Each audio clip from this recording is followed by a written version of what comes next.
Hi, everybody. I am Jason Morgan, editor of Fleet Equipment Magazine, and welcome to Fleet Equipment Unscripted, the video interview series that aims to connect you with the top minds in the trucking industry.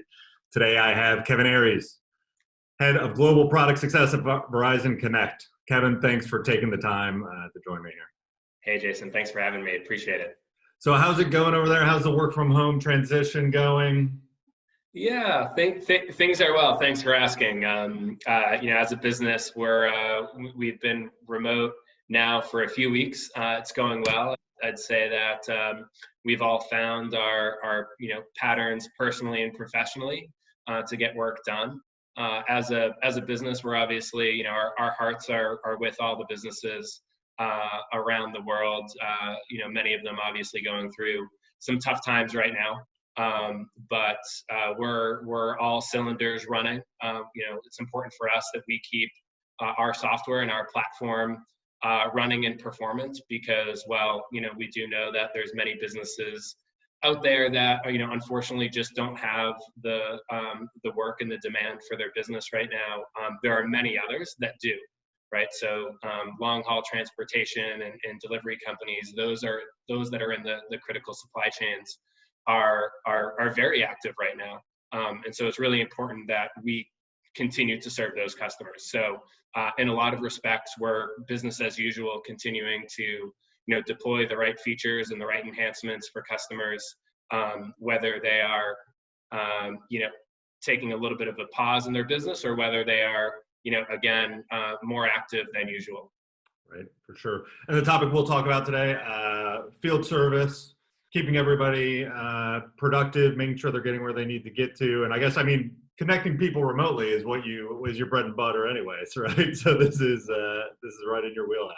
Yeah, exactly. We're all about people, vehicles, things moving throughout the world, and so whether you're at home, you're at work, or whether you're traveling in between a handful of different places, this is sort of our bread and butter, and connecting people and things is what we do. Right. Okay. So with that in mind, from the fleet manager's point of view, if I, whether it's a last mile delivery, whether it's a utility or vocational application, or people that are out there still taking care of the infrastructure that needs to be taken care of, on your end, what do you most see as the most common inefficiencies in the management of the movement of the equipment and resources in that regard? Yeah, I'd say first, and probably one of the more basic inefficiencies is really just not having a good view of your entire set of equipment and assets. And this sometimes happens when companies invest in really purpose-built technology. So you may have disparate solutions between, say, an inventory management solution and a fleet management solution.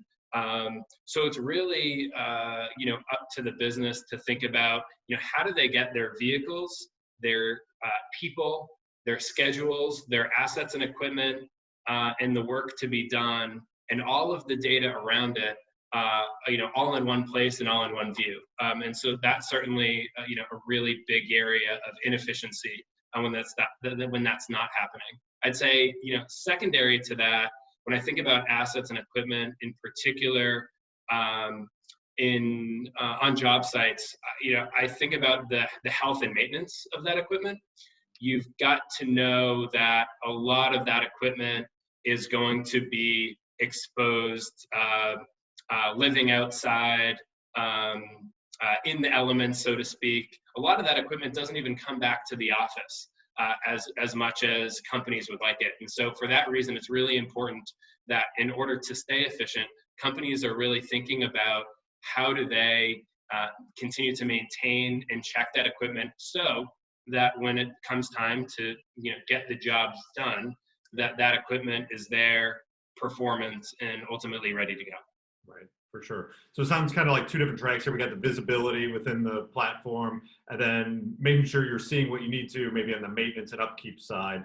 Do you have any examples, maybe on either the integration for visibility or the maintenance that fleet managers can look at to help improve those operations? Yeah, there's a handful of different, I'd say, both tools and data that companies can look at. mean, certainly one of the trends that you'd see is around inspection reports and checklists. So DVIR, right, driver vehicle inspection reports, is something that has been prominent in the large trucking world, and that's mostly because it's been a requirement or a regulatory requirement in order to do so. But we're also seeing that same idea of preparedness, checklists. Before you go out the door, you need to inspect these 10 things, and applying that to equipment and assets.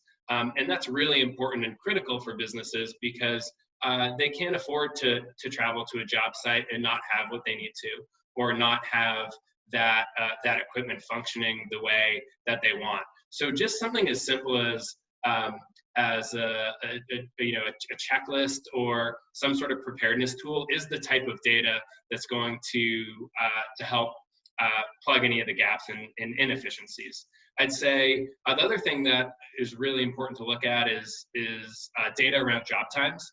So I think it's really interesting when businesses look at planned or scheduled job time and actual job time. When you start to see a disparity between when you think a job is going to happen and how long it takes to get that job done, what you'll often find are that there are smaller inefficiencies, often related to equipment and assets, that are causing some of those delays. And so ultimately, if folks aren't showing up on job sites with the equipment in good shape and ready to go, you're not going to get those jobs done in the time frame that you're looking to get those done. And that's obviously a huge cost to the business, because those jobs are how businesses are getting their cash flow. Right, for sure. And especially now, we've heard of companies that are dealing with reduced or staggered workforces, trying to still serve all the needs there and still get that done. Does this go into dispatching and communication within the fleet then? I mean, if the fleet manager or whoever's looking at the dashboard can see it,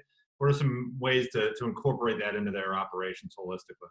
Yeah, no, that's absolutely right. I mean, I'll tell you, if you're a business today, especially in the climate that we're in, where there's a lot of changes happening for health reasons and regulatory coming down from governments around what businesses can operate and what can't, businesses that have a dispatch or some sort of workforce management solution are going to have the upper edge, right? They're able to quickly move their people, their schedules, the work to be done in an efficient way, and they're going to have visibility of the jobs that they are going to have to move and the jobs that they do need to get rearranged. So yeah, absolutely. Field service management is a huge part of dealing with some of that reduced workforce and the constant changes around the current times.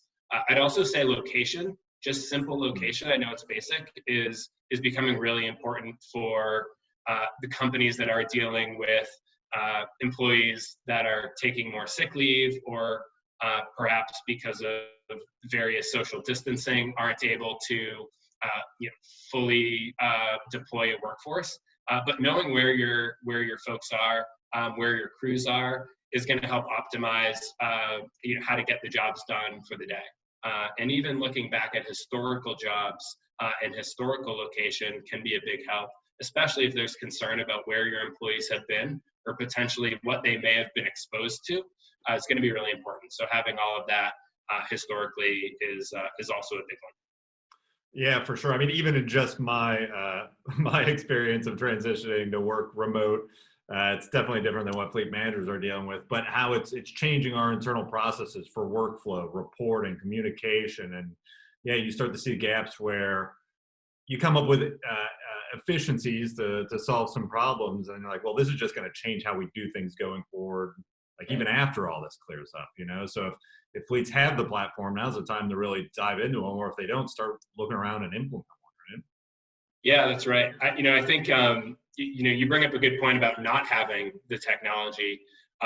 For businesses that are at a point right now where they don't feel like, they've got, a full plate from a capacity perspective, now's a great time to start looking around at different ways that they can improve their business. And it's not just about technology, right? There may be things that they need to do as simple as cleaning out, the garage and maintaining the equipment. But to the extent that they are trying to up-level their business from an efficiency perspective, and they see that technology is a way to get there, now is a great time to shop around.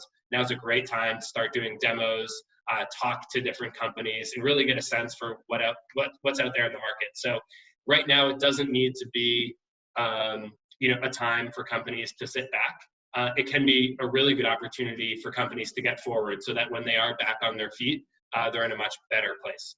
Right. No, for sure. And I know that the ELD mandates and final rules and all that good stuff was a huge hurdle for a lot of fleets. But, now in retrospect, it almost couldn't have come at a better time because they have something, right? They have a platform. Now they can see if they can really put it to use. So it's kind of, it's interesting. That's right. Okay, so those are people that maybe have to dig in. What about your advanced users, right? The people that call and kind of surprise you with what they're doing with the platform.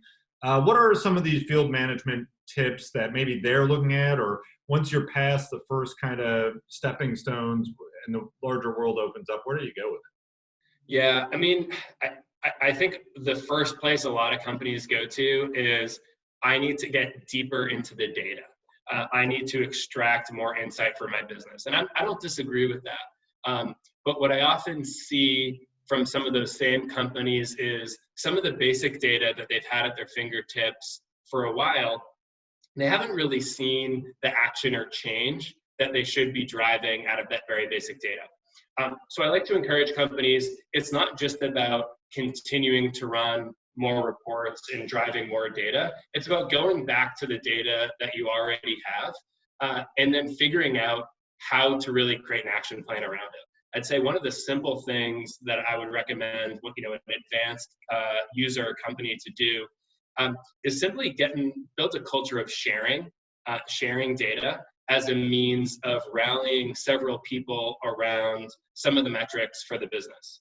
A lot of times if you start to expose your team of field workers or technicians or drivers or whatever you have to the data that you're actually capturing in the back office, and that it can actually motivate those workers. It might help them see how their work are driving results for the business, and they may actually start to see inefficiencies that they're experiencing in the field and start to correlate that with the data in the office, and then ultimately engage in a discussion where they're improving the business together. So, again, my point is it's not all about more data. Sometimes it's about less data, but doing more with it. Right. No, 100%. And that hits home for me because in these remote things, we're having those same kind of conversations around data. Of the different departments will see different things in it because, to your point, they know how that impacts their workload. So, yeah, no, it's more the human part of it. The data isn't the ends, really. It's the means of how you get better. So, yeah, very, very cool. Any other thoughts or things that you're hearing out there working with customers that you think we should touch on or would be useful?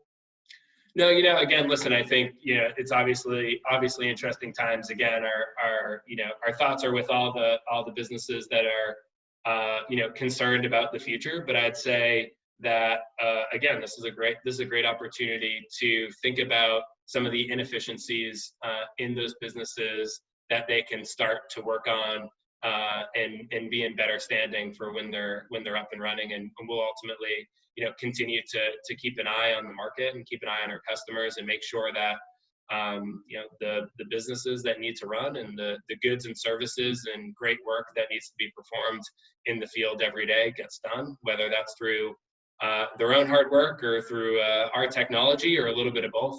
We want to be there. For sure. For sure. Well, thank you for taking the time today to talk. Lots of great info. Always great catching up with you. And I'm sure we'll talk to you again soon. Cool. Great talking to you. Thanks so much. Thanks, Kevin.